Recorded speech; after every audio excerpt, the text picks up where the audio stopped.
Joe, you can't speak. You're not allowed to speak. I have no pulse. She said. You can't speak today. We're good. Half an hour.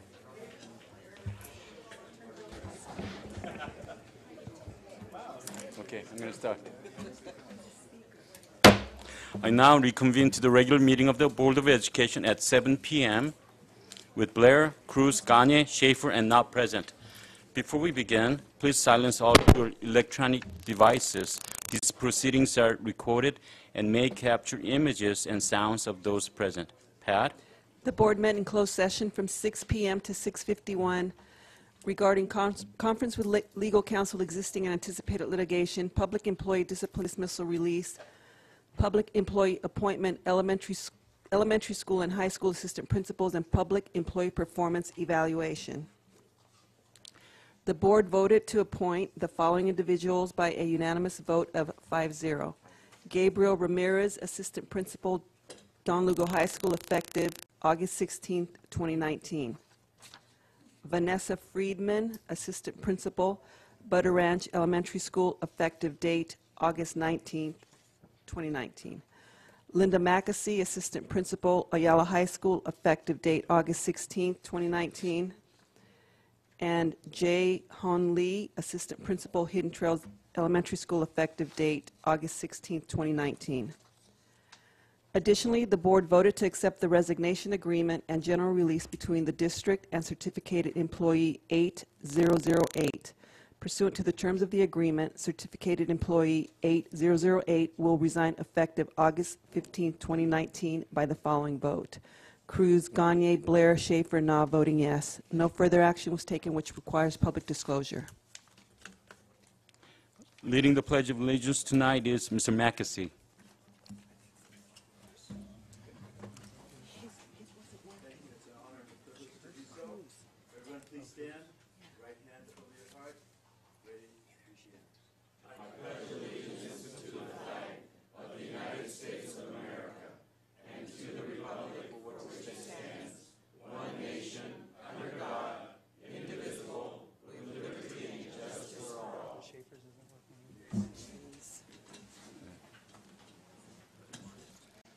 First up is Assistant Superintendent of Facilities, Greg Stetra, with a Measure G update.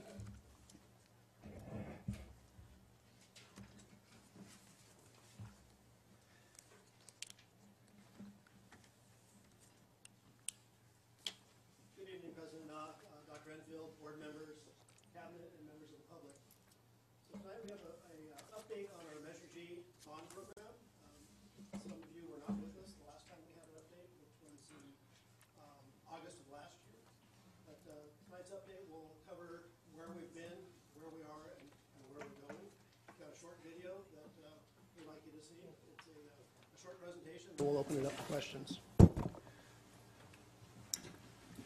So the entire Measure G bond program is based on our long-range facilities master plan that was board approved in 2016. The master plan covers new construction, modernization, safety and security, additional additions and renovations, and site improvements, and then 21st century furniture for all of our classrooms and schools. The timeline for Measure G began with Chino Valley voters approving the bond measure of $750 million in November of 2016. In January of 2017, the Board of Education approved Series 1 and 2 implementation plan, which basically covered projects that were pulled from the master plan. February 2017, the Measure G Citizens Oversight Committee was formed. Some members are in attendance tonight. Thank you for being here. In March of 2017, the board approved the sale of the first issuance of bonds. And then in May of 2017, the first issuance of $208 million in bonds was sold. And basically the money was deposited into the district's bank account for Measure G projects. This is, it's hard to read, you can't see the fine print there, but this is the implementation thermometer for Series 1. And basically it covers all the projects that are covered with the first $208 million. The biggest chunk of that money was $96 million for new construction. And the new construction projects are Chino High School, reconstruction of Chino High School, and Preserve School number 2. Followed by modernization of Ayala High School, Cattle, Lytle, Oak Ridge Elementary Schools, as well as Canyon Hills and Townsend Junior High School. District-wide safety and security projects, which basically entail keyless access hardware at all of our school sites, security cameras, upgraded or brand new security alarm systems, upgraded fire alarm systems, and upgraded public announcement systems, PA systems. And then we've got the addition and renovation categories, which totals $31.5 million. Additions are the new high school science building at Ayala High School, as well as the science building at Briggs K-8 School. And then lastly, we've got money set aside for the 21st century furniture that I spoke of previously. Up next is our video. Make sure this works. As a result of the Measure G bond passage in November 2016, many capital improvements have begun in the areas of new construction, modernization, safety, security, as well as the addition and renovation of science classrooms. The reconstruction of Chino High School began in October 2018 with the relocation and improvement of the varsity baseball and softball fields.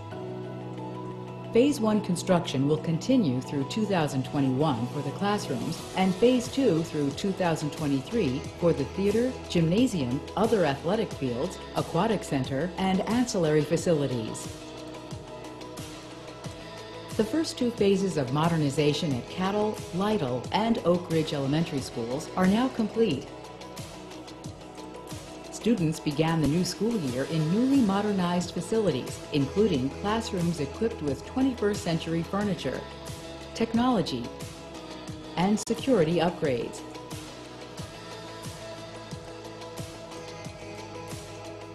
Phase 3 modernization efforts at these schools are well underway and are projected to be completed in 2020. Modernization of Country Springs and Rolling Ridge began this summer with the installation of 11 interim housing portable classrooms at each site.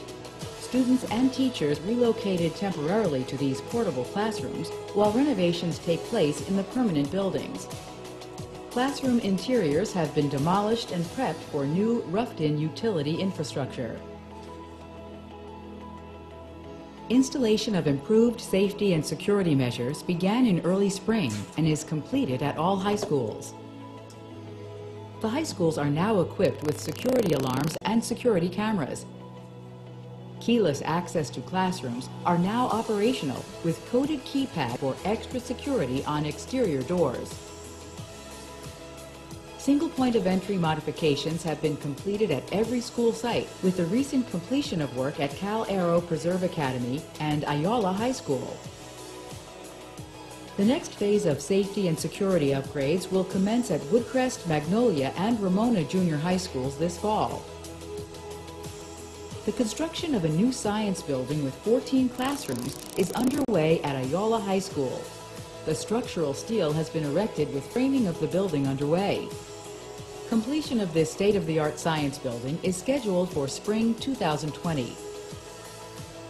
This summer, Ayala High School gymnasium and kitchen received new HVAC and acoustic upgrades installed in the gym. The interim housing at Briggs K-8 was completed this summer to make way for a new science building with 7 classrooms. The construction will commence shortly and is expected to be ready for occupancy by fall 2020. New science classrooms at Magnolia and Ramona Junior High Schools are also being completed and will be receiving new furniture and equipment.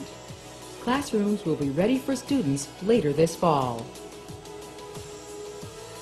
Since the passage of Measure G in 2016, $208 million in bonds have been issued. To date, more than $52 million have been expended on critical school facilities, with another $156 million budgeted to complete additional school projects in the first issuance. In the near future, the community can expect to see the construction of Chino High School classrooms, modernization of additional schools, addition of new science classrooms, and continued efforts in security upgrades throughout the district. Thank you, Chino Valley taxpayers, for your commitment to CVUSD students. Measure G projects are made possible by your generous support.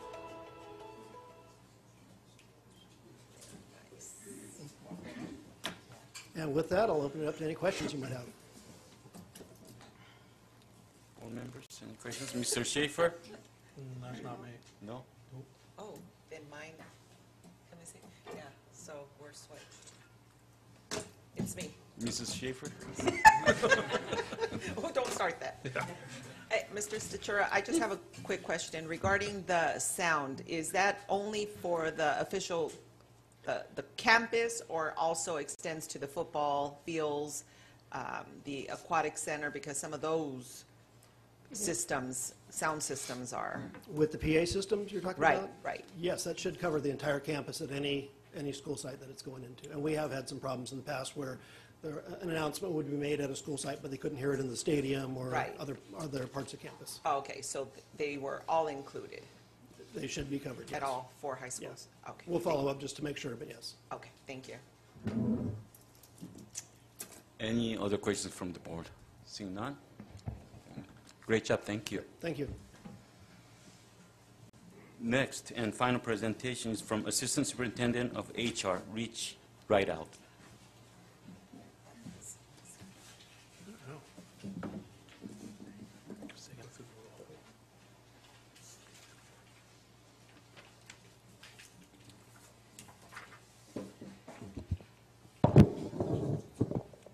Good evening, President Na, board members, Superintendent Infield, Cabinet, and community. It is my pleasure tonight to introduce the Human Resources team that will be going over the staffing and enrollment reports for the district. The goal of this presentation is to give you the current state of where we're at with our enrollment and staffing. Before we do that, I'd like to introduce the team that will be presenting to you. And the primary purpose is that for you to have a face to put to the people that are actually in the leadership team within Human Resources that are doing this presentation. So to my right is Isabel Brennis, Director of Human Resources. Teacher Induction Coordinator, Teresa Shockley. And Director of Human Resources, Frank Arce.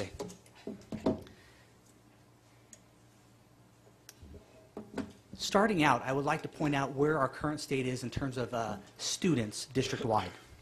Over the past numerous years, we've had a declining enrollment district-wide, and this year that trend has continued. From the 18-19 to 2019-20 school year in our elementary schools, we have lost 435 students, and those are students that at this point in time this year were not here at the end of last year. In junior high school, we are 83 students less, and in high school, for the first time several years, we actually do have a positive growth of positive 8 students. District-wide, this does bring a trend of 26,800 students from 27,310, which means we are currently down 510 students at this time.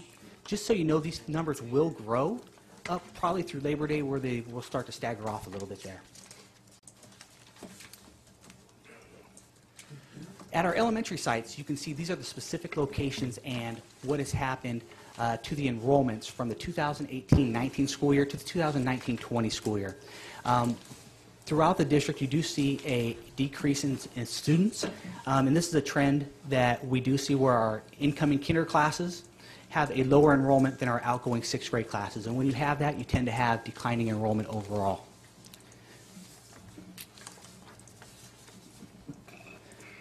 So in our elementary schools, we are down currently 435 students compared to the end of last school year. In junior high school, the trend is a little bit different, where some of our schools have increased and some of our schools have decreased in terms of overall enrollment. Some things to point out is Canyon Hills Junior High School has grown. Calera Preserve Academy continues to grow, obviously, as we hear. But some specific schools like Ramona and Magnolia have decreased in their enrollment. So currently in junior high school, we are down 83 students this year. In high schools, we do have, once again, a mix of positive growth and some declining enrollment. Most, I guess, a bigger trend that we should see is Chino High School and Don Lugo High School are growing, which is a positive trend for us with those schools, whereas in years past, those schools have had declining enrollment, so that is a positive trend for those schools. And overall, in our high schools, we grew by 8 students. Now, one of the big things that's been a key component for us in terms of things we've had to focus on in this district is decreasing combination classes. One thing that we've done a great job with, as opposed to about 6 years ago, we really had a large number of combination classes in our district with 70 plus in there. With board support, community support, we've been able to decrease that and make that a subject of something that we have really prioritized. And last year we had 9 combination classes, and this year we're up a little bit to 11. We do think that we may be able to decrease that 11 a little bit in the upcoming days as we balance classes.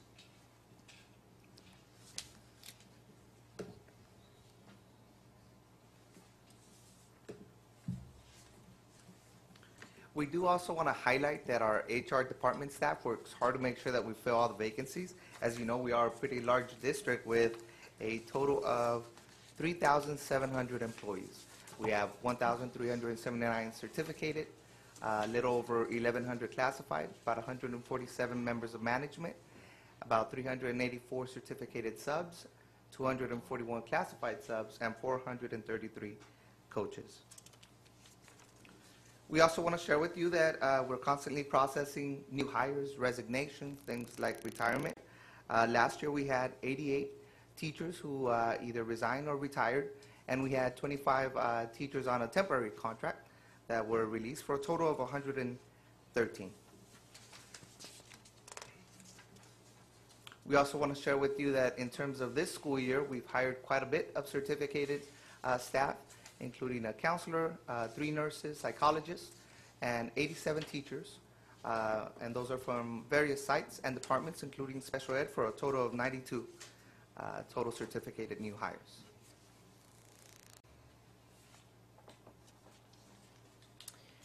So you might be wondering, with all of these new hires, where are the teachers going? And so what we thought we'd do is we wanted to present to you today the number of teachers at the elementary level. We hired 35 teachers, and if you take a note, Cal Aero continues to be our K-8 school that continues to grow. They received 6 new teachers. So this slide reflects where the teachers went, and if you take a look at Walnut, Newman, and Marshall, they each received 4 teachers, and then they're sprinkled throughout the district thereafter. In regards to our junior high schools, we hired 10 new teachers.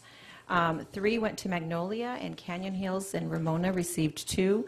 There's some additional schools that received a teacher, but most notably Magnolia received the most teachers at the junior high school level.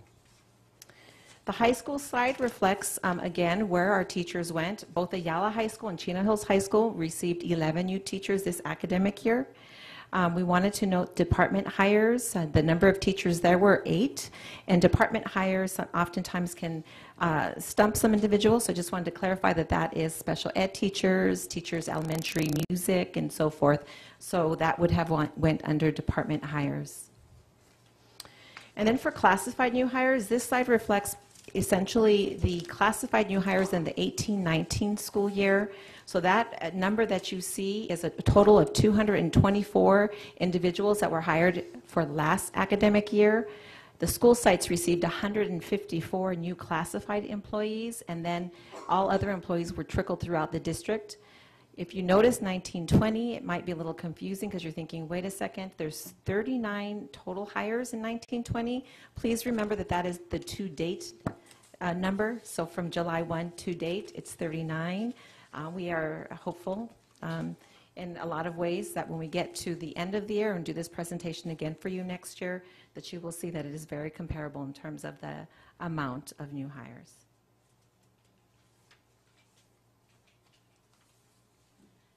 Hi. As you know, we reactivated our induction program on March 14th. We were approved by the state. So currently enrolled in our program, we have 131 teachers on preliminary credentials. So that doesn't necessarily mean people that were just hired this year, but people who maybe for whatever reason did not have a clear credential. And also, in addition to that, some of the new hires we hire have clear credentials. So it's a mix of people who've been in the district and people who are newly hired this year. We also, to work with those teachers, we have 72 mentors. 4 of them have been hired from outside. 2 of them are retired CVUSD teachers, and 2 of them are completely new to our district, wonderful people. So we have, and then the rest are all people who are in-house, who are working with the teachers. They work with 1 or 2 teachers at the most. So there's 72 mentors, but the people we hire, the retired teachers, the people we hired from outside, can handle more, working with more teachers because they have the time. So as a part-time position. So anyway, so this reflects the teachers we have in our induction program, in addition to the mentors that we've hired to work with those teachers.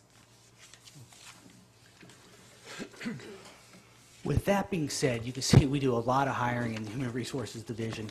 And, you know, I just want to put a shout out to the team in Human Resources, our classified staff that's in there that does an extremely great job of supporting each and every employee that comes in. We take a lot of pride in making sure that the first face they see on their way in is Human Resources and that people have a positive impression from that. So I want to thank our team for doing that that's not here this evening. Having said that, with combination class reduction and board support, amazing teachers, administrators, and staff, great students and parents. I think it's one great start to learning, and I'll be happy to answer any questions for you. Any questions? Okay. See, someone pushed it and it says Blair. That's me. I Okay. just pushed it too. Okay, so let's go. You'll start with Yeah, Ms. Mrs. Gagne first. Mr. Wright, I want to thank you and your team for this presentation. I'm very excited to see growth at Chino High and Don Lugo High School. What do you think are some of the factors that are enabling that growth? Well, I think there's a multitude of factors. I think there's a definite district initiative from our curriculum department to support programs that are taking place at those sites. And I think we're starting to see the fruits of the labor of those teams putting those together.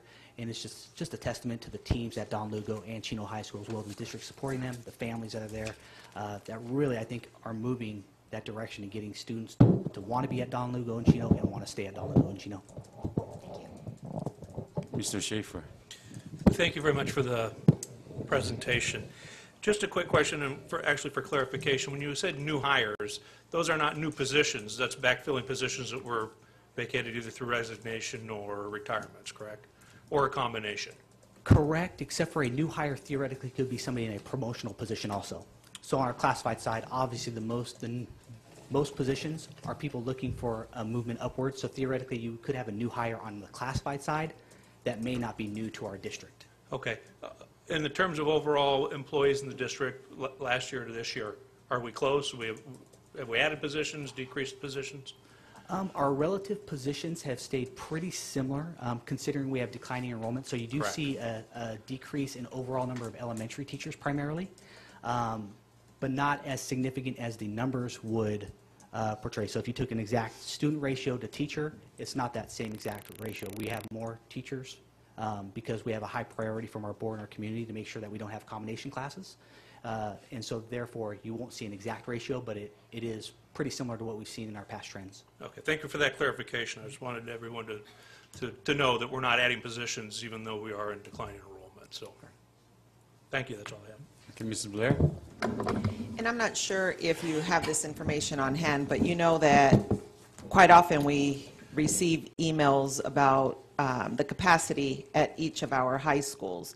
And so Ayala High School was one of those that we received quite a few emails last year, as well as Chino Hills High School. Their enrollment this year is 2618, which is a decrease. But what is their capacity at that high school? You know what, I don't have that number exactly. I'd have to get that information to you. Okay. And I'd like to read it out at the next board meeting because I know that that will be an item of concern to the community yet again. Mrs. Hernandez-Blair, I believe it's around approximately 3,000. 3,000 at Ayala? Yeah, at Ayala and Chino Hills High School, it's Both. Approximately. Both the same? Yes. Okay. And so they're at 2618 and 2695 because last school year we received emails that were saying their overcrowded, you're already beyond capacity, and so I think it's important that we share that we are not at full capacity at either of the high schools. That is correct. Okay, thank you. Mr. Cruz. I'm very proud that we have reduced that from 72 down to 11. I mean, having a combo class is very difficult for teachers.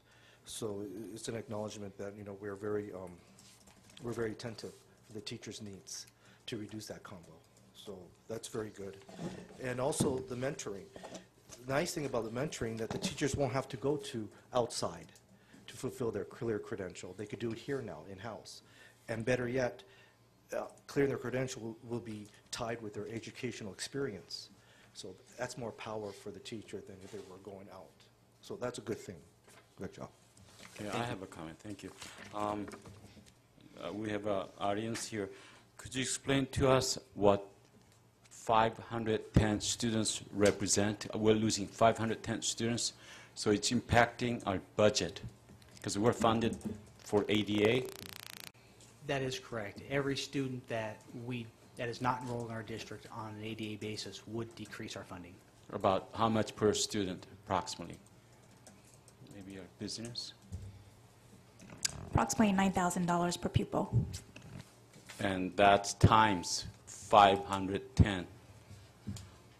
So I believe we need to really brainstorm and work with everybody how to reverse that, if there's any way that we could collaborate with our community members so that we could be more attractive to the public, more so than other school districts. Thank you. Thank you.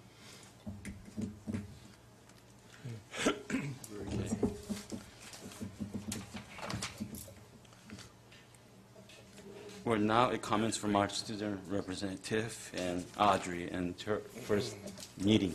Welcome. Thank you. Good evening, community members, board members, Superintendent Enfield. I'm Audrey Ng, United Student Body President at Ayala High School, and I'm excited to be the student representative this school year. I contacted representatives from each of the high schools in our district regarding back-to-school registration and the first day of school. I'm happy to report that they all came back to me. So first we have Justin Rendon, who is the SAC Vice President this year at Don Lugo High School. He says that the first day began with the freshmen meeting in the gym so they could be welcomed to Don Lugo and meet all the teachers they will be having. They gave them all of their class of 2023 shirts and had a big trivia game that led them to the administration office. They also had a guest speaker, and then the next day, at the second day of school, they had courses for each grade level. For example, juniors would learn about the SATs and how to start a resume for jobs and college applications. Seniors would learn about taxes and life after high school and the many routes that they can take. They then headed to their classes to meet their teachers. And this Friday, Don Lugo High School is having a road trip-themed rally called Greetings from Don Lugo, where each class is assigned a famous road. They're excited to host the rivalry game this year between Don Lugo and Chino High School. Next, we have ASB President Riley at Chino High School. She states that registration went really smooth on their campus and everyone was able to do their job. The first day of school started off with their senior sunrise, and they had a really good turnout. ASB did a high-five tunnel to welcome all the students. Everyone in the school met at the quad, and their principal sent them off to class. After that, they had lessons on how to be a good student, followed by a scavenger hunt. At the end of the day, the band marched and played around the school as per tradition. And lastly, Otter Pops were passed out after school to celebrate the start of the new year. Moving on to ASB President Sean Lamazny at Chino Hills High School. So at Chino Hills High School, the first day of school was actually a backpack-free day. In the morning, the seniors enjoyed their senior sunrise to kickstart their final year of high school. After classes, they had a field day with the students to enjoy jumpers, entertainment, a DJ, and food vendors to end the day. Their ASB leadership class is excited to put on their back-to-school dance, which is toga-themed. Lastly, my campus, Ayala High School. So back-to-school processing and registration went smoother than expected, considering the gym was unavailable for us to use. We were really excited to use the new air conditioning, but unfortunately that wasn't available to us. We were able to welcome the freshmen to campus and took them on a tour of the school on their registration day. The original plan for the first day of school was to have an assembly for the freshmen in the gym to welcome them. We were planning to bring in a guest speaker and have the leadership students lead small group discussions and activities. Unfortunately, the gym was still unavailable to use, so we instead had a morning activity with music to welcome all of the students. And tomorrow we plan to have a lunchtime activity and after-school activity to end the first week. Next Friday is our first rally of the year, the Fall Academic Rally, to recognize our students and their academic achievement. It is a Marvel vs. DC superhero-themed rally with the slogan, Ayala's grades are marvelous, accompanied by a Spirit Week, and the rivalry game Battle for the Bone with Chino Hills High School will take place the following day in our stadium. And this year, Ayala High School and Chino Hills High School are working to create a really positive communication line with our ASB leadership classes and USB leadership classes. So we invited Chino Hills ASB class to our campus before the game so we could bond and have some dinner, and then we're going to all hold American flags together at the start of the game. So we'll all be dispersing throughout. Thank you. Awesome. Thank you, Audrey. This was your first meeting, and yes, we have to keep our flag strong.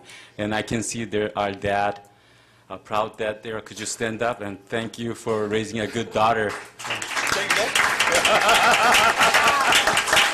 Yeah, we love our country, and our future really is through our children, so thank you. We're now comments from employee representative Brenda Walker from ACT.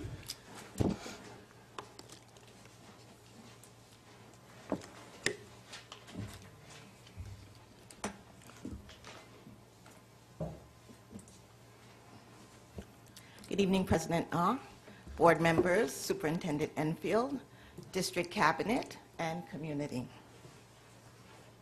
I'm Brenda Walker, President of Associated Chino Teachers, and I'm proud to represent our hardworking members. That includes teachers, speech pathologists, psychologists, nurses, counselors, and behavior therapists. We are ready.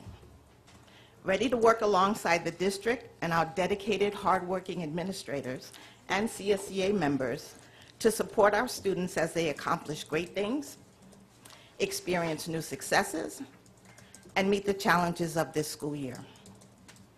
I need to emphasize hardworking because it was no easy feat for some to get ready for this school year. But they all did it with the same energy and determination that they're going to use every working day to guide and educate our students. Now, I remember getting ready for school during the summer. I'd pick up some items on my way when I travel here and there. I'd stay in touch with colleagues to make sure that we're all on the same page, and then I'd do some lesson planning. But getting ready for the start of the school year has gotten more involved.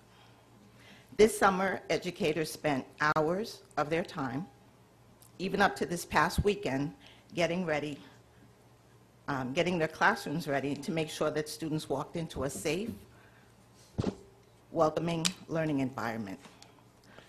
We do say this every year. Educators are working on their own time. It just doesn't happen in the limited time that they're allotted when they report to work 1 or 2 days before school starts. And I just want to acknowledge the time that they spend away from their families. The growing Red for Ed movement, recent actions, and teacher strikes across our state and the nation, and the initiative Schools and Communities First, all focus on advocating for the public education funding all students deserve. We all believe that public schools could use more funding. Funding that will address class sizes, materials, safety, social emotional learning, mental health services, and the recruitment and retention of highly qualified educators, just to name a few priorities. ACT and the district's negotiation team will be meeting soon to continue working because unfortunately our contract expired in June. But we hope that the district and the school board will continue to work with us to demonstrate the commitment we all have to ensuring our educators know that they're valued and appreciated. To remind you of our commitment to working with you all,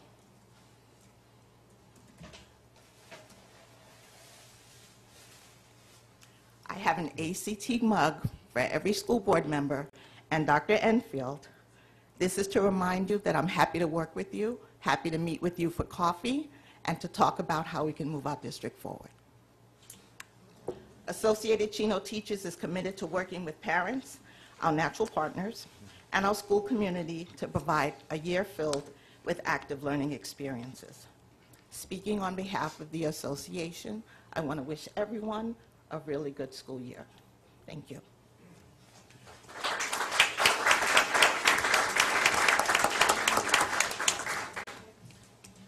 Now we have Daniel Hernandez from CSA.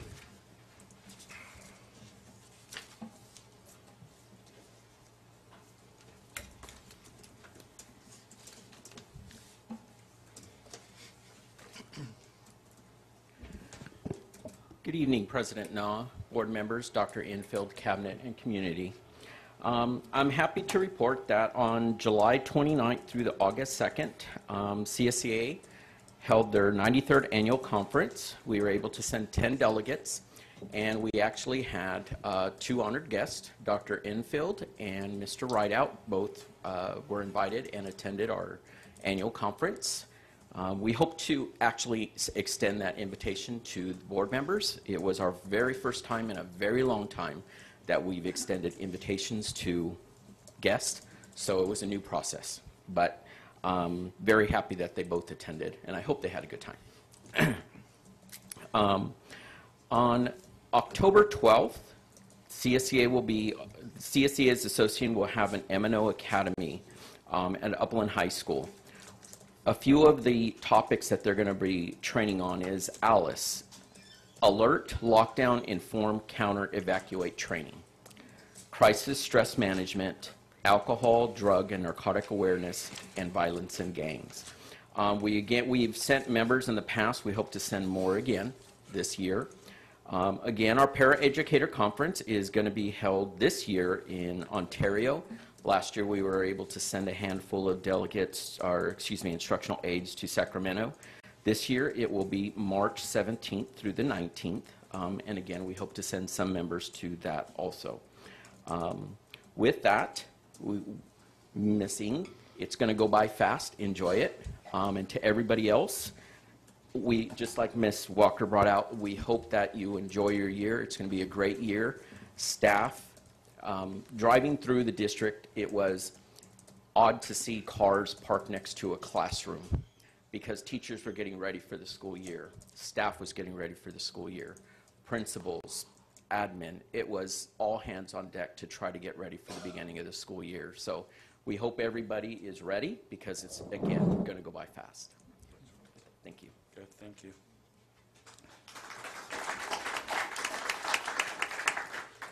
Now we have Tom McAsee from CHAMP. Sweet, right? Good evening, everyone. I represent CHAMP, the Chino administrators in the district, both classified and certificated. Wanted to let you know that AXA Region 12 nominations for Administrator of the Year are officially open. Let me know if you have any questions about nominating one. Our first CHAMP meeting is tomorrow morning at the Denny's in Soco Canyon at about 6 a.m. Tomorrow is the end of the first week when all schools, not just Cal Aero, Karen Minor, just remember, when all schools are back in session. And the reports I've received are that it's been an excellent beginning of the school year. Maybe a little hotter than we would like, but a great first week. Some schools have even had their back-to-school nights. Leading up to the first days, site and district administration has done an awesome job preparing to lead with focus. Teachers have done a great job of preparing for their students, and classified staff have done an excellent job making the school sparkle and the rest of the staff shine. I want to especially give a shout out to the HVAC guys who have been responding, and maintenance have been responding to so many AC calls this week, I bet you they can't even count them. Finally, I know personally that school is back when I've logged more than 20,000 steps a day, and I don't even have that big of a school. So thank you. Good to be back. Good to have everybody back. And like I used to say, a school is nothing without the families and the kids and the teachers. So it's good to be back. Thank you. Thank you. We're now at comments from audience on items not on the agenda. Pat? To request to speak. Speakers will be called in order the request was received. Please listen for your name and be prepared to approach the podium. Any comments on agenda items will be accepted during consideration of that item. Once the Board of Education commences deliberation on an issue, speaker cards will not be accepted. The board is very interested in your comments, but please bear in mind, the board typically does not respond to comments during this time, as it is reserved for the public comments. Individual members may respond during board comments at the end. Additionally, board does its best to support public rights to address its elected officials. But it is also important board conduct its business in orderly and fair fashion, as provided in Board Bylaw 9323. In the event that an unusual amount of speaker cards are submitted for any item, board will hear up to 30 minutes of comments. In the case of non-agenda items, the board can, if it chooses, hear the remainder of the comments after all business has been conducted. Mr. Cruz. Speakers, you have 3 minutes. Begin at the green light when it starts. The yellow light means you have 30 seconds left. Red light means time is over. Adjust the microphone as necessary. Audience members, please refrain from making comments while speakers are at the podium.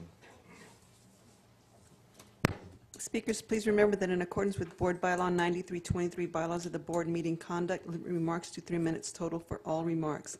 The board would like to remind you that Board Policy 1312.1 contains the procedure for anyone who wishes to file a complaint, a district employee. Please follow that procedure. The first speaker is Robert Martinez, followed by Melissa Campani. Good evening, everyone. Superintendent Einfeld, President Na, board members. I just want to introduce myself real quick. We've got a busy agenda, I know, out there. I was newly appointed to the Community Service Commission by the school district, so thank you all. I really appreciate that. I've missed a few meetings. I just got appointed by the City Council, sworn in on June 18th. I'm excited. I've been a lifelong Chino member, and excited to be here and represent the school district. So I know, Mr. Schaefer, the day that you appointed, you had some questions. If you have any questions, I know it's a packed house right now, but I'm here for you guys, and just to attend the meetings and to bring my reports from the commission to here, and anything vice versa. So just want to say thank you each and every one of you. Okay, right. Blessed to have you here, and I hope and pray that this will be a great mission field for you. Oh, yes, thank you. Thank you. Okay. Congratulations. Thank you, guys. Thank you. All right. Melissa Campani.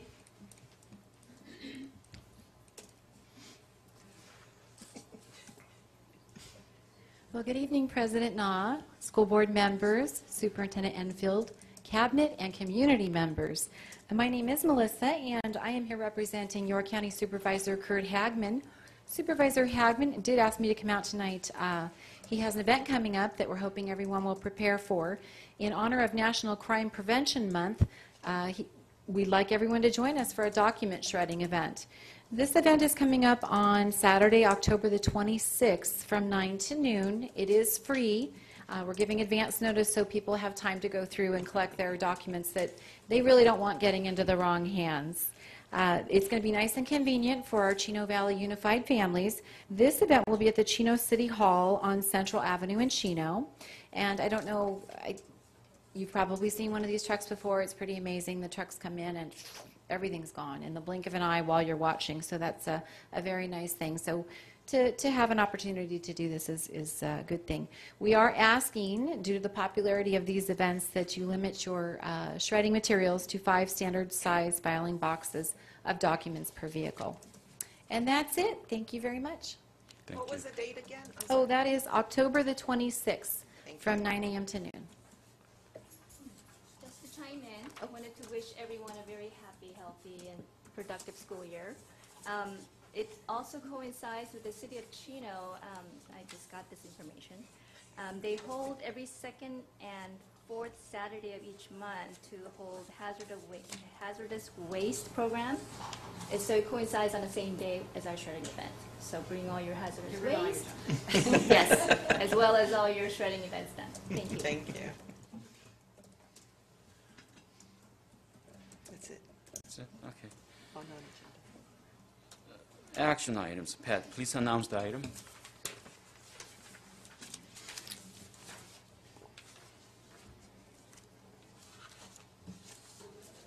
No changes and deletions.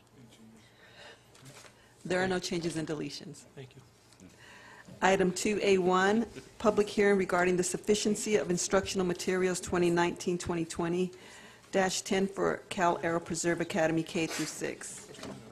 Recommend the Board of Education conduct a public hearing regarding the sufficiency of instructional materials 2019/2020 and adopt Resolution 2019-2020-10 for Cal Aero Preserve Academy K through 6.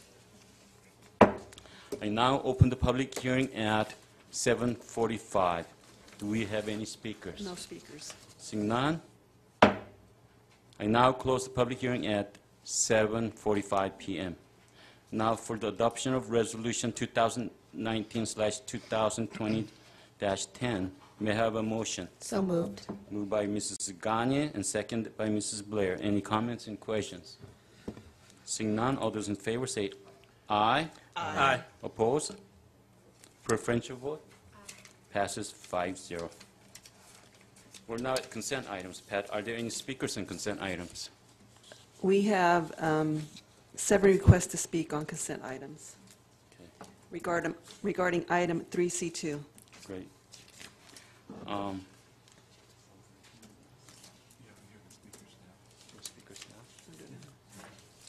We'll hear his speakers now. The first speaker is Lee Gwenvier, followed by Steve Quintana, followed by Brandon Rexsteiner.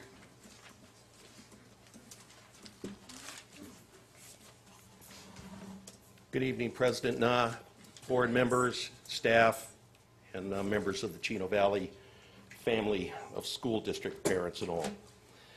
Tonight we find our children in the crossfires of another political agenda, innocence in the game of immorality. No group or political entity has a right to demand that we as parents subscribe to their belief system.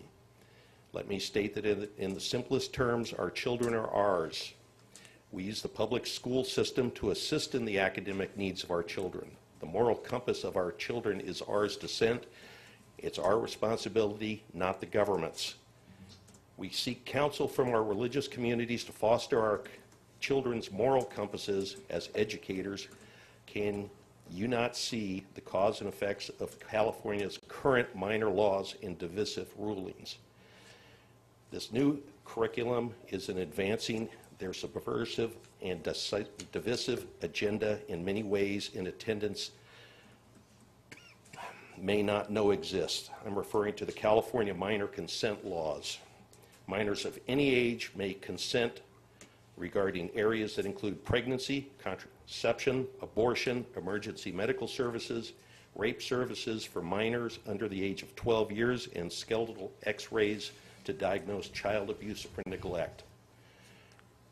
In the case of confidentiality or informing obligations in the areas of pregnancy, contraception, abortion, a minor may consent to receive services and procedures without parental permission, and the minor's consent must be obtained to inform parents of services. Part of this, of course, we have up to 3,000 pre-birth Americans murdered daily, 63 million abortions since 1973. The curriculum being used to navigate our children away from our family moral and emotional support, supporting their control over our family unit by the state. In 1964, the 10 Commandments, God's simple rules for life, were removed from the schools, public school system. Do not cover your neighbor's stuff. Do not covet thy wife, their wife. Do not steal. Do not commit adultery. Do not murder. Just simple things. And there's more, of course. But they still hang in the Supreme Court. Let this not fall on deaf ears, parents and educators. Look at the statistics on bullying, mental illness, and suicide rates in our children. It is cause and effect. Let's not reject common decency. We must stand united for our children. Thank you very much.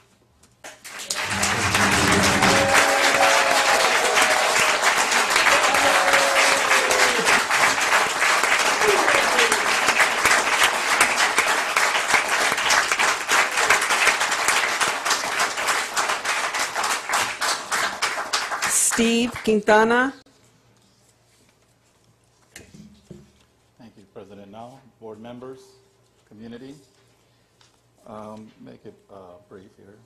short time. I was wondering, is that a Bible on the logo behind you all? Very good. We want to adhere to those moralities that were being taught there for the safety of our children in the community. We're here for, and we go to great lengths to ensure the safety of our children. Some of these bills that are trying to be passed or have been passed through legislation in this state, and it's trickling down to our communities now. We want to ensure their safety through the moralities that are taught at the home and through our religious rights that we have, mainly through what I'm addressing now, the LGBT, which is being promoted at this time by a small minority. And this small minority seems to get a loud voice for the majority of the people. The gay and lesbian lifestyle is not a natural to procreation. As we see, for the betterment of our children, this unnatural lifestyle has very high suicide rates in their community, very high STDs that are spread throughout their own communities, and we try to protect our children from these types of things. So we'd like to plead with the board and their decisions that they make as far as these new teachings that are trying to get into the lives of our children at such a young age. The American Journal for Preventive Medicine has done one of the largest studies that also show that there's mental health issues even before the suicides and the LGBT community that does not commit suicide. They also have mental illnesses. This is homosexuality is a perversion, a lifestyle, not a right, and we do not have to adhere to this. We have our rights also, and staying with the moral compass of that Bible that's behind you, which I'm sure our country has been founded upon and has brought us to this point as the greatest nation in the country, and we don't want to undermine those teachings of our Lord God and Savior. Well, I just thank you for your time, and we'll be praying for all of you. Amen.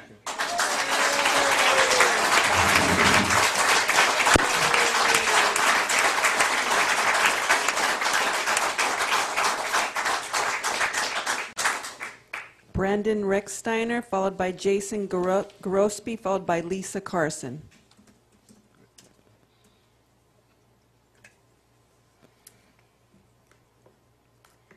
Regarding the sexual explicit material, one, is it scientific? We want truth. Is it scientific? Is it truth? When you're teaching a child a penis is okay to go in an anus, and what a sperm is supposed to do. What is the school's goal in teaching the student, a teacher, and a parent sexually? There has to be a goal that's planned out for each individual that is exposed. How do the teachers prepare? How do they train? How do they practice at home what they're going to teach these children? Are they allowed to tutor? Are people allowed to come in and tutor these children that material from a different location? If a teacher teaches a neighborhood off campus the same material, what would be the consequences to that teacher if they just grabbed some people in the neighborhood, sat them down? What are the consequences when students start masturbating during class? When they start going out wondering what naturally has been determined who they are, what they are, when they look down, when they can't stop bugging their sister or brother, when they can't stop at night, when an animal is taken into consideration because of this exposure to children of not scientific truth. How are you going to deal with those consequences? Is this now teaching, or is it coercion, which is a protected class that we know of to not coerce in discrimination? If someone off campus decides to transition, there's age limits, there is extensive psychological training involved, there is hormone factors, and what is the school sexual harassment policy? Would you sit down with each other and just discuss openly similar materials legally with each other and not get fired? Thank you.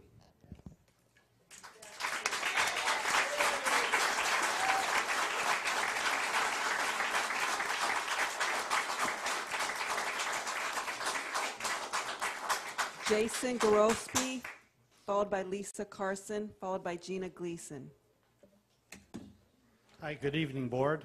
Thank you for the time this evening. I know my time's short.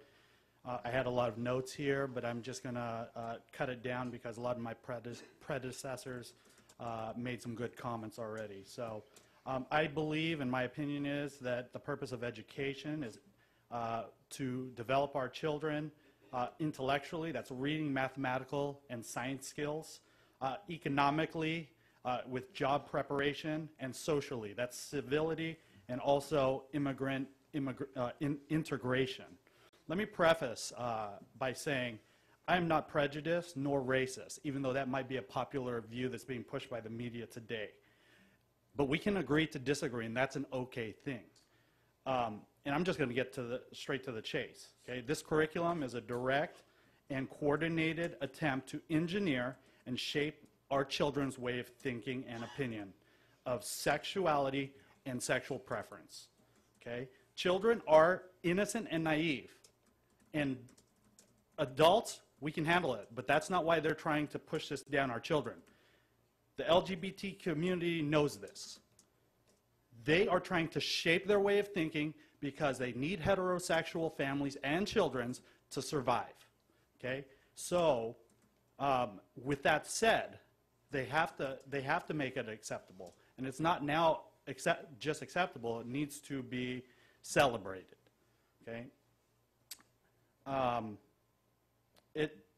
Biology and sexual intercourse within the confines of education, how a sperm and a female egg generate life and a new human being, that's okay. But sexual preferences, techniques, moral and ethical decisions should be left to the parents.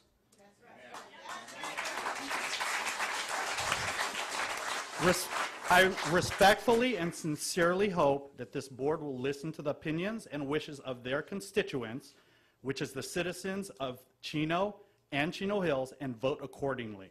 We will be watching how you vote, and we'll be holding you accountable for how you vote. Thank you.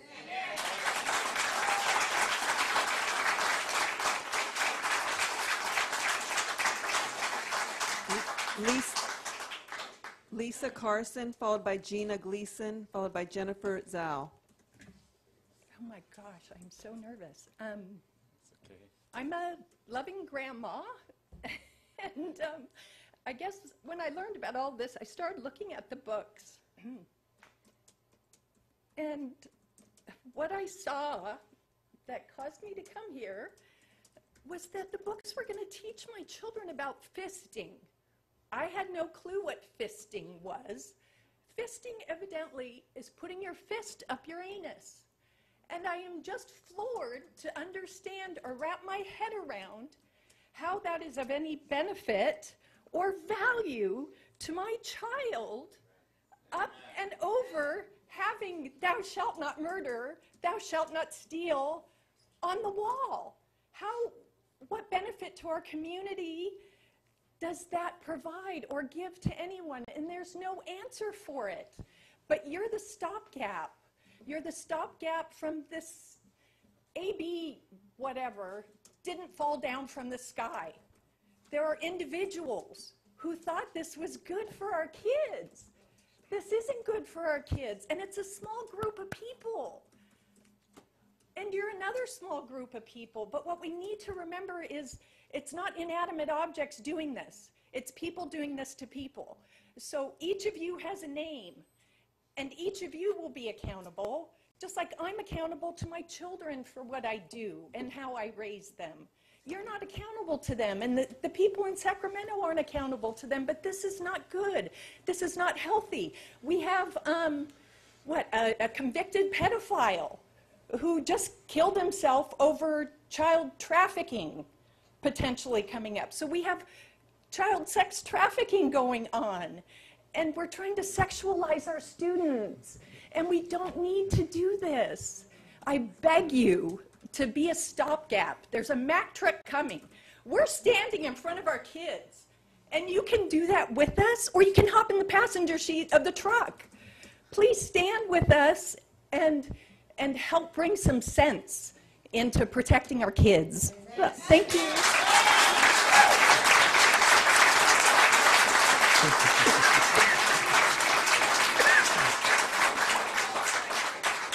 Dr. Enfield, President Na, and board members. There's really very little to like about the California Healthy Youth Act, AB 329. But I understand the position that you all find yourself in. This is a state mandate, and no school district is exempt from complying with the state mandate. And I truly believe that you are going to do your best to protect our students as much as possible with the power that you have. I know that curriculum has to be chosen and implemented, a decision about what grades are going to learn this sex education. I'm grateful that it's not going to be in the younger grades. I know that there are some school districts in California bringing it to the younger grades. And I know that you are also allowing an opt-out. And I hope that the district will do more to make it available to the parents. I heard that one family found when they got the packet home that they didn't see the opt-out form. So I don't know how that's going to work, but maybe you can look into that and make sure that parents understand that they can have an opt-out and that you'll find something for the children to do the day that that's being taught. But there's a lot of misinformation. The Facebook and you name it, Twitter, and it's just going crazy. And I'm sure you've probably seen it all. I've seen it too. But to help clarify some of that misinformation, we are hosting a conference regarding comprehensive sex ed at Calvary Chapel, Chino Hills, on Saturday, August the 24th. It's a free event. The public is welcome. We have people coming from all over the state. We have over 1,400 people already registered. It's going to take place from 9 to 4:30, and we are bringing people in like Matt Sharp from Alliance Defending Freedom, who will go over the law and talk about what's really required of the school district and of the children. So please let people know and come out and get the facts, because I think that sometimes you are all getting blamed for things that you absolutely have no control over. And I've talked to some of you, so I know where you stand on this issue. I know that you must comply with the law, and I hope that you will continue to dialogue with our community and to make it a safe community for our kids. Thank you.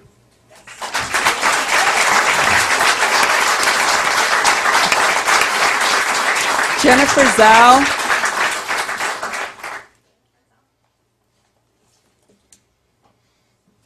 Members of Board of Education and parents, my name is Jennifer, and I'm in a group of about 500 Chinese parents in Chino Valley district, and we're very concerned about the CSC program that's being pushed upon our school district. And just yesterday I went to take a look at the curriculum, and I just have a couple questions. For the junior high, it was just a package of a few pages of PPT, so I didn't get to see the actual textbook material, so I like to see that if it's possible. And then for the high school part, there's a PPT and also the teacher's guide, so it's quite big, and I have a little bit of time to scan through. And so I have a question from the page the first pages of the Unit 1, where it talks about gender equality. And I have questions because it talks about different sexual orientation, and it seems to teach our young people that we should respect people of all, sexual preferences, and which I do respect people from their gay or lesbian or transgender. I do have great respect to people of different sexual orientation, but it does not mean that what they choose to, the lifestyle that they choose to be is normal. So I feel that there's a danger when we try to teach our kids that, okay, respect people, and then this is normal. And in the process, our kids that are confused, maybe growing up, maybe they're just confused about their genders. Maybe they just have some questions, with what they see in the media. And so they're being drawn to see, oh, this is normal. So they would choose to become a transgender or gay or lesbian when we know that such a lifestyle is not normal. I've worked with people that struggle with homosexuality. They also struggle with desires. They get into a drug problem because this drug will help them to excite them, and it's not enough. They have to take more drugs. So they're struggling. They're becoming suicidal because what they're taking is destroying them. So I feel that it's not a healthy, normal lifestyle. When we know that the suicidal rate for transgender is like 50%, if my number is correct, but it's definitely higher than the normal population. So to appear to our children to say, respect these people, and then to say this type of lifestyle is normal, maybe pursue it, maybe they will be encouraged by their teacher, whoever's teaching, if they have such agenda in their mind. And I feel it's very scary.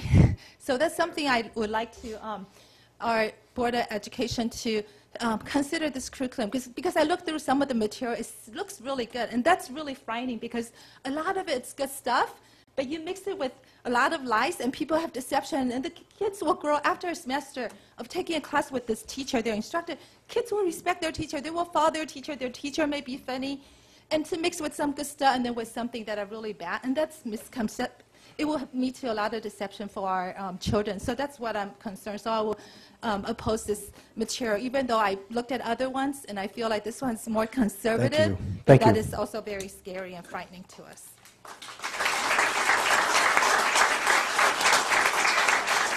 Frankie V. Frankie V.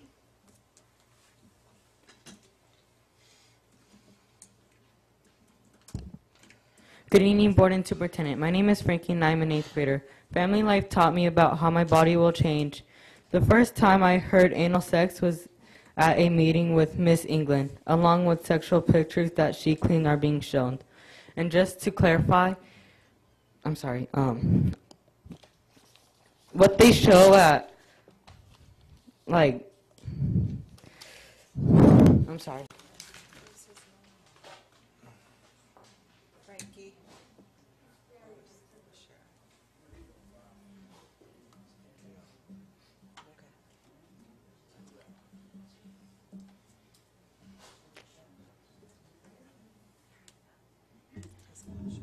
Donnie, is there somebody other than check on him?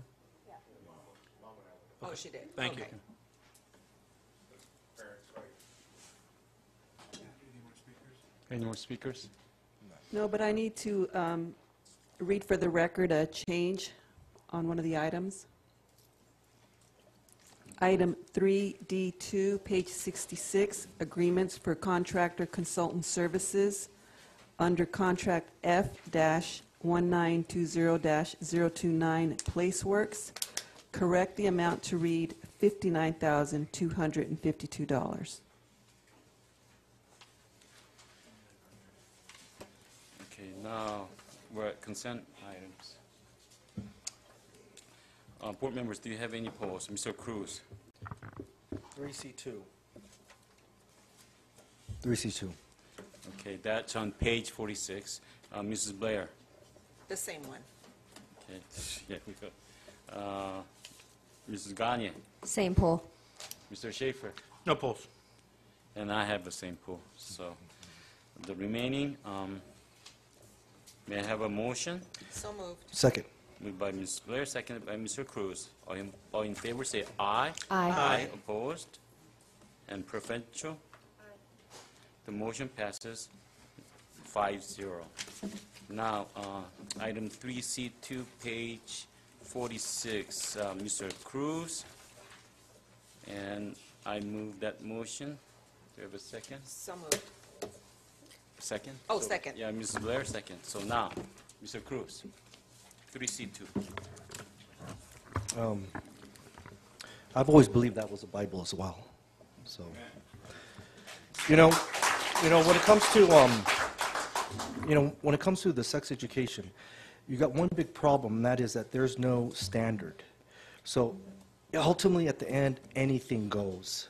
If it's second, third, 5, 10 years, and I've been paying attention to this stuff, and honestly, it's going to go right straight down to the normalization of pedophilia, and that's the direction it's going. And I'm going to go sideways on this. There's a bill called SB 145. It will allow sex offenders who lures minors with the intent to commit a felony the ability to escape registering as a sex offender as long as the offender is within 10 years of age of the minor. Now the thing is this. You start reflecting 10 years. I mean, I could understand 1 year, but they put 10 years. And this is coming from Sacramento. And so when you think about it, a 19, 9-year-old, 24, 14, these are the kids in public school. And then you got this machine of sex education that is buttered up as if it's, it's legitimate, things are like this. You got the LGBTQ. You got a lot of things going on. But ultimately, when you look at this SB 145, it is a normalization of pedophilia that is so connected to sex education. And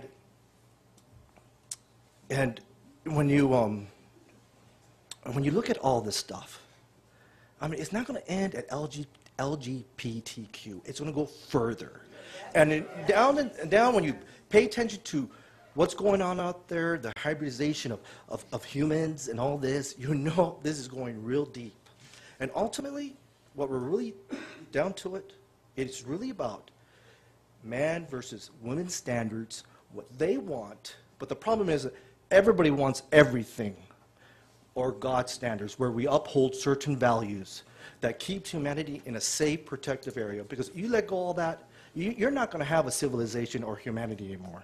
You're going to have a hellhole. And this sex education, whether people are justifying, you're not going to be doing this, you're not going to be doing, no. It's going to get real ugly. And these board members, the way they vote, you're going to see how they're going to vote. They're going to vote based on how this country was built on, built on life, the liberty, pursuit of happiness, based on God's standards. So you're going to view how these people vote. They vote based on their standards, or they vote based on their sacrifice of themselves. Okay. And at the end, this is really about against family traditions, against life, and also against God, right down to it. And if we don't stop, it's going to get real bad for the future kids. The future kids. Yes. And we're responsible to do what's right. Thank you.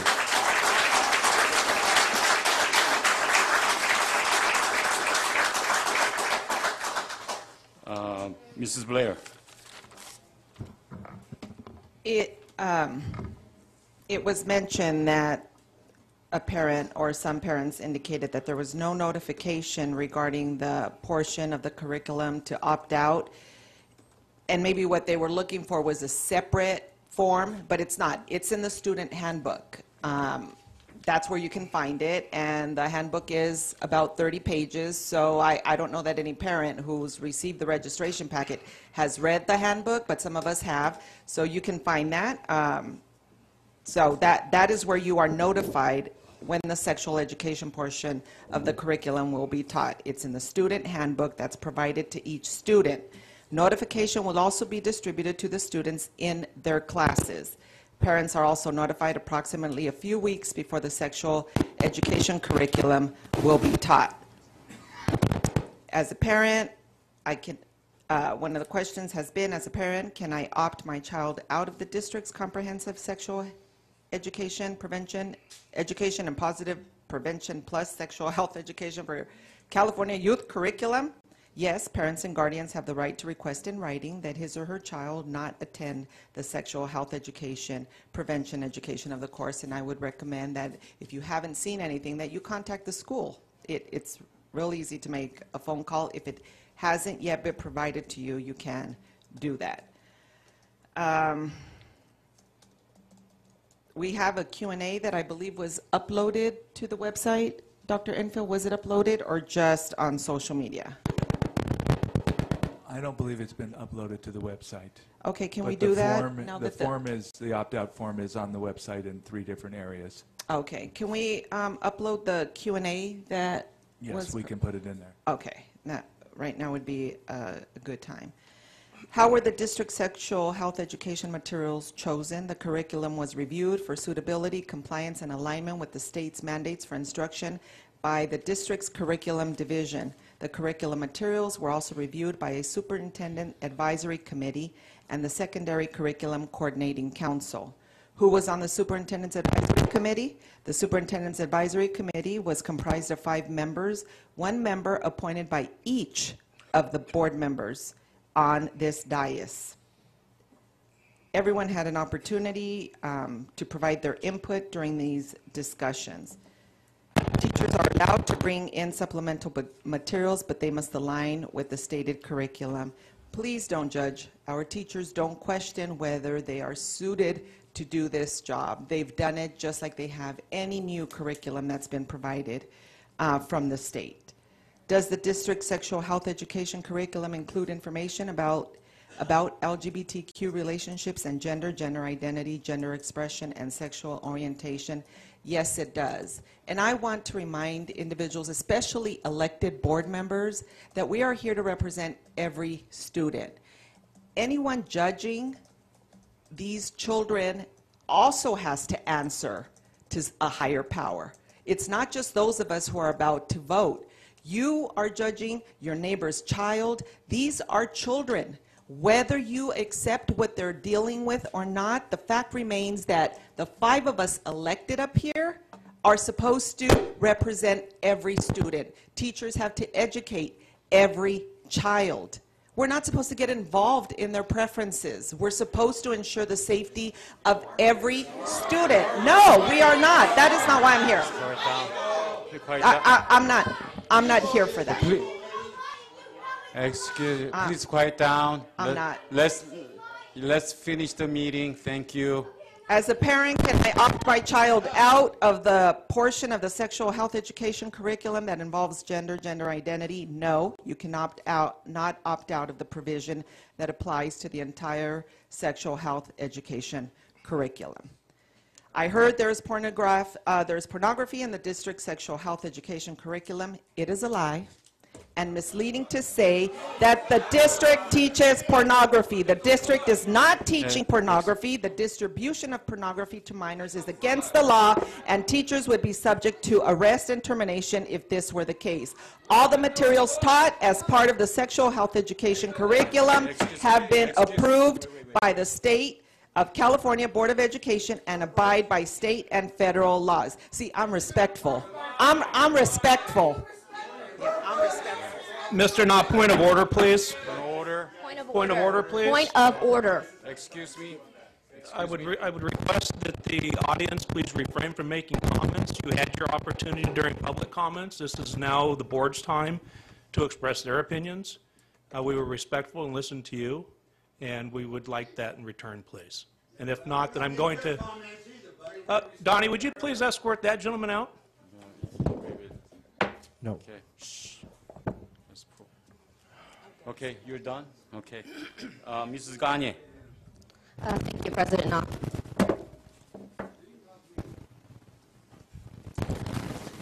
So I'm going to limit my comments to the curriculum at hand. There's been a variety of... Is that me? No, I don't think it's you. It was doing it with me. Okay.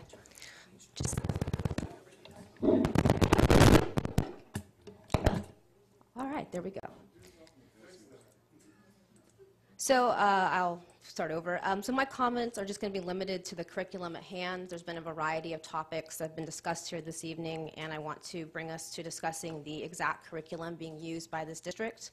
I took it upon myself because I understand there's a diversity of viewpoints on certain topics surrounding sex ed curriculum to review the actual curriculum being used by the district. The state of California itself has introduced a variety of materials. At the district level, each school district has had the opportunity to tailor those materials to their community. In this district, we undertook several processes, and I'm explaining this so we all understand how we got to what's in the curriculum, then I'll address the curriculum at hand. We had a superintendent's advisory committee, which was 5 members who I believe represent the diversity of viewpoints that you might assume is on this board. And that committee had the opportunity to work with our staff to arrive at the curriculum that we actually are using today. After that, there was a conversation with our teachers about the curriculum and what is going to be implemented in the classroom. So a few things I want to just address about the exact curriculum itself and what's in it. And then I'll move to the fact that there is an opportunity, if you still disagree with the curriculum, I do want to make sure everyone understands that if you do believe there are deficiencies in the way we provide opt-out, I believe this district is happy to rectify those deficiencies and make sure that should you wish to elect your parental right to opt out, that we can effectuate that in the best way possible for you. So in terms of the curriculum, and I want to thank, I believe it was our second to last speaker who reviewed the curriculum and had some concerns about the first couple pages of the curriculum. Generally, the curriculum has nothing to do with the issues that have been discussed here this evening. So there are, I can probably glean that there's a schism over certain terminology. There are several pages in the curriculum, by several I mean 4 or 5, that provide definitions of gender roles, gender nonconformity, and I'm reading from page 9 of one of the curriculum materials, gender identity and sexual orientation. I understand there are some people that do not agree with certain types of lifestyles, that don't agree with that identification generally. This is a page in the curriculum. Should you not agree with your child being exposed to this information, again, you have the right to opt out. There are some guides for our teachers about talking about these issues. They are very vanilla. They provide definitions. But more often than not, this curriculum does not have any pornographic material. In fact, there's mostly diagrams and cutouts of humans in the materials. There's not pornographic material in the district material that we are talking about today. I don't know what's happening in other districts. I'm just speaking to this district. The curriculum is abstinence forward. For example, I'm looking at the page on contraception from one of the slides. Almost through every part of this curriculum, abstinence is pushed as the #1 way to prevent unwanted pregnancies or sexual disease transmission. This curriculum is not the curriculum that other school districts are using. And I understand that there have been materials that have been shared that are being used in other school districts or that are being pushed down from the state of California. That does not mean that we are using them here. And I think that's very important to understand because there are groups throughout California on a variety of sides of this issue that are pushing different sets of information from the state or from different school districts, and it causes confusion. And where there's confusion with these issues, there's harm because parents are becoming upset because they have been told or shown other curriculum that is not the curriculum being used in this district. Finally, I just want to say we did use a salient community-based process. We used a community-based process because this school district appreciates how diverse this community is and the varying viewpoints on the topics related to sexual education. But I do want to be clear that you can opt out. So whether or not you want to believe what's in the curriculum, whether or not you've reviewed it, I have all the curriculum right up here. I took the time to go through. There was another speaker who mentioned something about fisting. In my review of the materials, our school district is discussing nothing related to that, remotely related to that. So I just want to be clear that that might be used in other school districts. It's not being used here. And I think that's where there's some confusion, is that other school districts might have material that they are using, that you take issue with, we are not using those types of materials in this district. And in fact, there are very limited pages in this curriculum that even discuss gender identity and sexuality issues as it relates to things that I can glean are controversial amongst members of this community. So my role as a school board member is to make sure that as we're making decisions, that the truth of what we're doing is actually out there. So that's my role right now. So I reviewed the curriculum because if someone tells me they have an issue or thinks something is in the curriculum, it is my job to go look for it. And that's what I did. So again, two things. One, the curriculum, I think, was arrived at by a fair community-based process. Two, we are complying with state law. This district has had several times we've been out of compliance with state and federal law, costing hundreds of thousands of dollars that should be in our schools, helping our kids get education. And finally, the opt-out process. I've heard some complaints about the maybe deficiencies in the opt-out process. Again, I am confident in this school district, its teachers and administrators, and this board, that if there's a deficiency in the opt-out process, we can rectify that and correct communications around that. Thank you. I have a comment. AB 329. I call it Unhealthy Youth Act. It's not healthy. No matter which angle you're reading it, it's not healthy. I had sex education when I was young, and so far, no one had complained, because we have learned the truth about health. But this one has an intention. I can see the intention, what it's trying to promote. So, yeah, just let's keep quiet. Our emotions will not do anything, but we need to work together and come into this issue. When we talk about our district losing students, decreasing student district by 510 students per year, it equates to $4.6 million a year. So you times that 10 years, that's about $46 million. And most districts will go bankrupt with that amount of money losing. So now the lawmakers in Sacramento, if they're half smart, they need to help our kids, our school districts, our schools, and support our teachers by give us enough funding. If they would pass laws to help babies from abortion, that'll help our school district because we'll have more students. Common sense.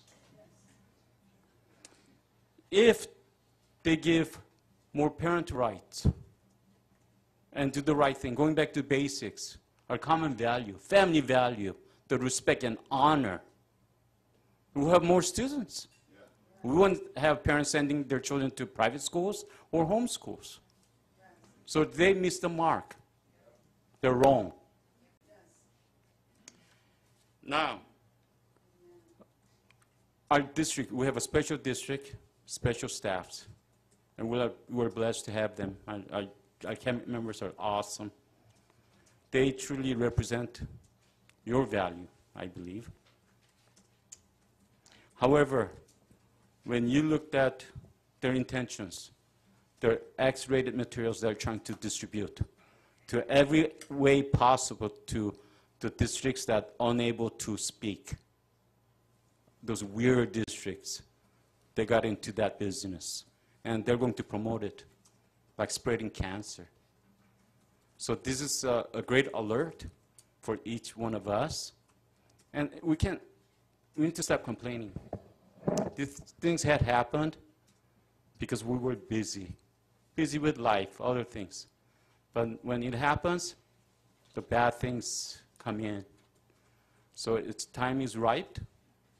We need to continue to protect our children. And we do it in a one manner, one voice. And thank you for all coming to our board meeting, because it means really a lot to me and other board members. So thank you. And they will have to vote on this issue.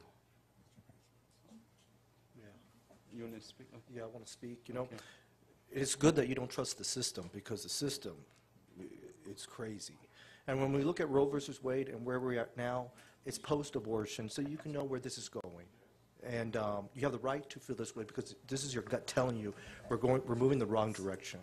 So whatever we're saying here, we're not going to be here in 3-4 years. There'll be different people. And the system changes and it's going to go that way. You already know because history shows us the direction when there's no standards because we're using human standards. And we may not like that word fisting. We don't like that, let's say, but there'll be somebody that will encourage it and will put it in the sex ed because that's how life is. No values, it just rolls in a terrible way. I like to read this. This was a parent that came to my residence, and I feel like I have to, respect for her. Sex education in public schools should be based on humanity and have a structural set of foundation of basic human representation education. The teaching to our youth, our future generation, is our children, and they only need to know the basic, that is safe sex, protection from HIV, and reproduction of the human species. This should be the base of our educational and structural guides to our youth. Sex education should be based off of the basis of human reproduction for future use and encounters between a man and a woman for reproduction.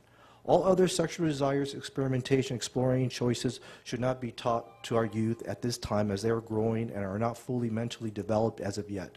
Our youth's primary educational focus should be on safe sex practices, prevention of HIV, and reproduction process between a man and a woman.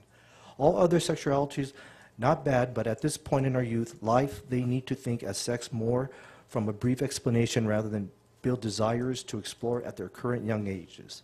We need our children's primary focus to be on education, good grades, socializing, sports, and growing.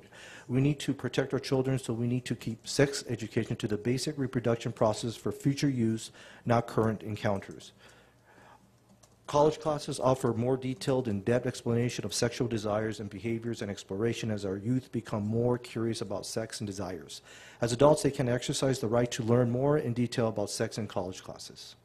Thank you. Mrs. Gagne.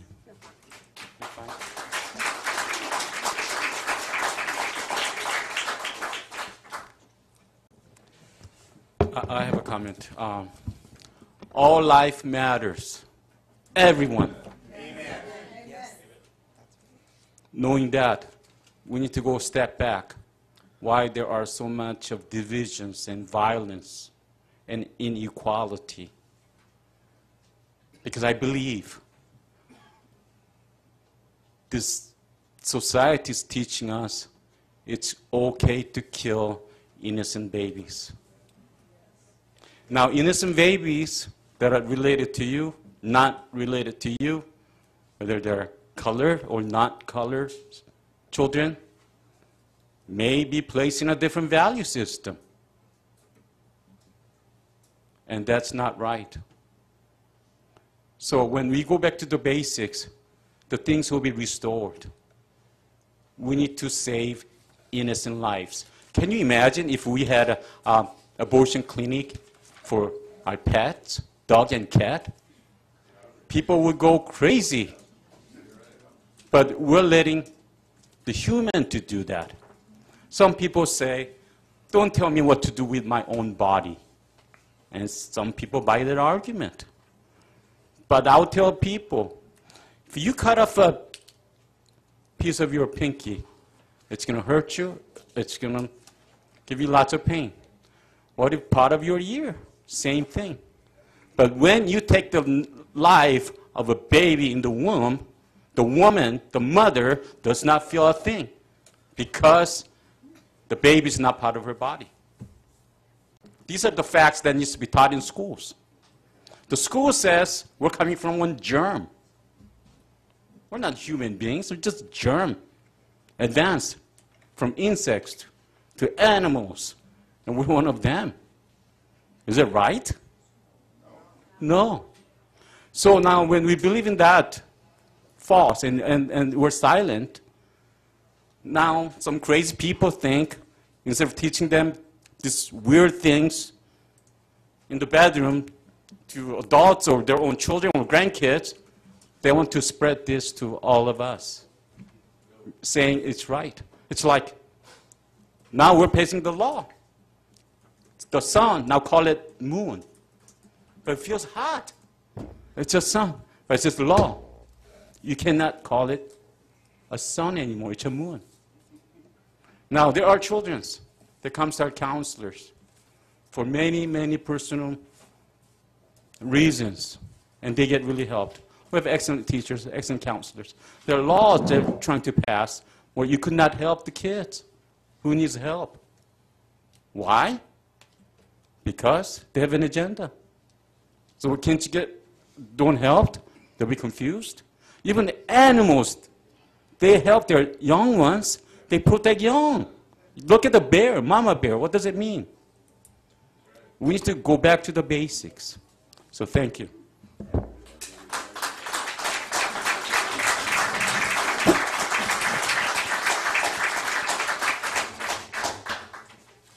So let's vote. All those in favor say aye. Aye. Nay.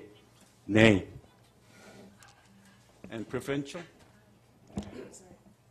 Passes 3-2. 4-2. She voted yes. Yeah, but she doesn't count. So we have Mr. Cruz voted no, and I voted no, and the other members voted yes. And provincial vote, she said yes, but it didn't count. Thank you. We're now at information items. Are there any questions and comments? We're now at board members and superintendent comments. Mr. Schaefer?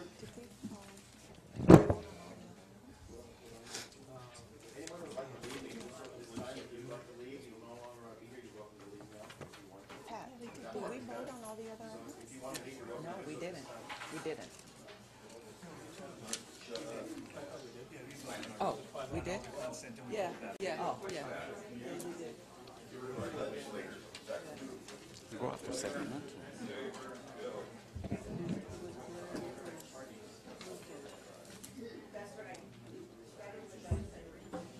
Oh, I won't be here. I won't be here after 2020. You're good. Okay, Mr. Schaefer? You ready? Yeah.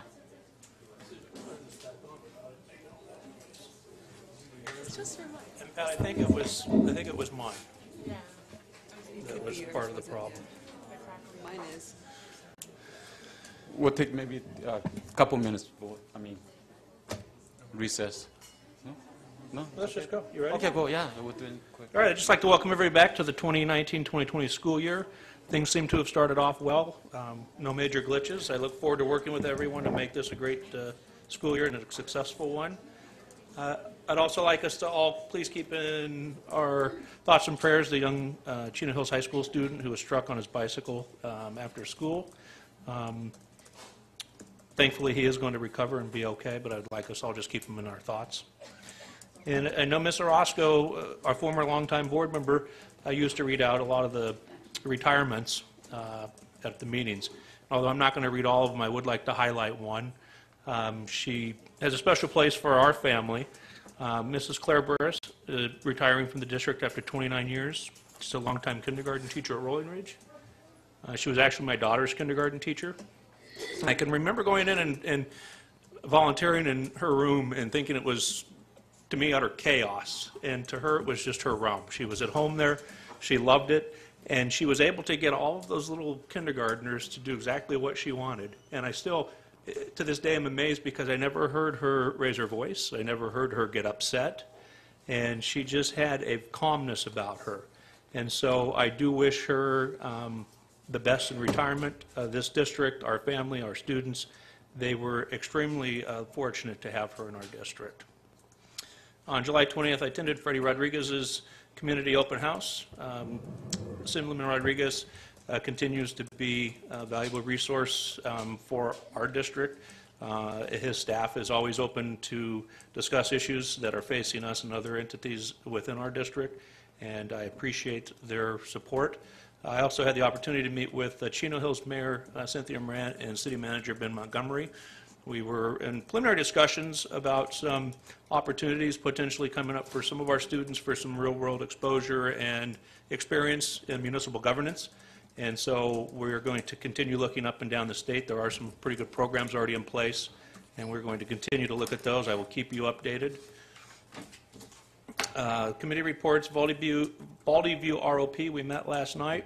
We did approve contracts, agreements for the 4 participating districts, ours being one of them, of course, and we also approved an expanded scope for some capital improvement projects that are going on. We're going to be adding some additional modular buildings for administration and student services. And I don't have the exact date with me, but coming up, I believe in October, there's going to be a ribbon cutting for the logistics building and training center that we've been working on in conjunction with UPS. So I will get that date out. With that, that concludes my comments. I hope everyone has a great rest of their evening. Okay, Mrs. Blair. Oh, it's Mrs. Gagne. Okay, Mrs. Gagne. Well, first I want to welcome everybody back. Exciting to start the new school year. And as such, my community coffee series is back. So I have 3 community coffees planned over the next couple months. On September 21st, October 12th, November 16th. As I confirm the locations, I will make sure to share the locations and times on social media and get some flyers together. But I hope to see you there. That's the end of my comments. Okay, Mr. Cruz. Oh, very simple. You know, these are precious moments for our children. You know, they're going to be playing football, baseball, working hard, and the band, well, amazing music, I tell you. And then ASL with their sign language and the dancing and then the prom, things like that. Those are great experiences, and it's going to be a good experience for our children. Thank you. Mrs. Blair. Dr. Enfield, for several years now, I have asked for the status of online registration. Where are we this school year, for the upcoming school year on online registration? Dr. Park, where are we? Where are we? Currently, online registration is only available for our new students, K through 12. Why? We're still in negotiations on some of the working conditions on that, and so we're hoping to be moving that district-wide rather quickly. I can give you an update later. Oh, I would appreciate that. You know, for those of us that only have to fill out 1 packet, it's not as bad for those that have to fill out 4. And then if there aren't any changes from the prior year, it just seems kind of wasteful, all that paper. Yes. And the lines are getting smaller on these forms. By the time I have to complete it in 2021, I think I'm going to need a magnifying glass. So we need to speed this up because you need a fine point pen, extra fine point pen to get into some of those boxes. I just think it's time that we move this along. And then every year we also receive concerns regarding the pickup and drop-off at each of our high schools, well, throughout all of our schools. And I know, Dr. Enfield, that you shared that as we modernize and upgrade a lot of the schools, the longer driveways for drop-off and pickup is planned for some of the sites? I would have to check on that. I just know for the new schools, when we build those, we design that into it. Like for Chino High School, we're rebuilding that, so it has a long drop-off. And at the new school in the Preserve, we're able to do that. All of our other schools were built really as walking schools. So we have to take a look at, can we do that? Because some of them, you know, we can and some we can't. But those are more on the wish list, and those are projects that were to be done later in the bond, not up front. Is it possible at some point that we could meet with law enforcement of each of the cities and maybe change the red curbs to yellow on the street for drop-off and pickup? Because a lot of the curbs right now are red. Therefore, parents are, you know, dropping off further out and then creating a car bubble where if we had more yellow for drop-off, or is it green? Yellow is drop-off and pickup, yeah. If we extended that, then maybe it would help alleviate. I just think at some point we need to start working with our partners in law enforcement in the cities to try to remedy some of this. We get a lot of complaints, and over the years, I know risk management has worked with both cities on looking at that. So a lot of that is traffic regulations that require that. Right. So we continue to look into that. Okay, thank you, and that's all I had. Dr. Enfield. Well, first of all, Audrey, I want to welcome you to the Board of Education. Congratulations. And I'm going to tell you, I was extremely impressed with your report tonight. I have not seen one that was that thorough and that detailed for all the school sites. So job well done, yes. Also, I was very impressed that the leadership team from Ayala and from Chino Hills High School at a rivalry football game are getting together beforehand. I mean, because I know that can bring out some emotion out of people, and I know that you guys are doing that because you guys want to continue that kindness and be, instead of being divisive, you're looking at how can we come together and be united because we are one district, all of us. So extremely, extremely impressed with that idea. I know I will be at the game, so I'm going to probably try to find where that room is and come and talk to all of you over there. So. All right. I also want to thank our classified employees. They do a tremendous job, and I know people don't really realize all the work that they do once school ends and that they do to prepare for our school year to get everything up and running and ready to go, and they did a fabulous job. And I also want to thank our certificated employees for all the work that they do and all the time that they dedicate to get their classrooms up and to get their offices and get all their schedules set up, whether you're a counselor or special education. There's a lot of work that they do to make things happen. And every year it feels like it's an easy start to the school year, but it happens because of our classified and our certificated employees. So to them, I want to thank them for everything that they do and the work that they do to support our students in this district. With that, I wish everybody a happy 2019-20 school year. Thank you. I also like to thank our teachers and our CSA members. If you get to know them individually, you'll be amazed. Collectively, also amazed. They have truly a giving heart for our kids, and I appreciate you guys every single day. And I'd like to welcome, especially my friend. Could you stand up? Stand up. Yeah, you. I want to give you a big applause. Thank you. You've been a great mentor for our youth. You're very patriotic, and you really care for our country. We need more men like you to talk to our kids with the truth and love and kindness. So thank you. Thank you for coming to tonight's meeting.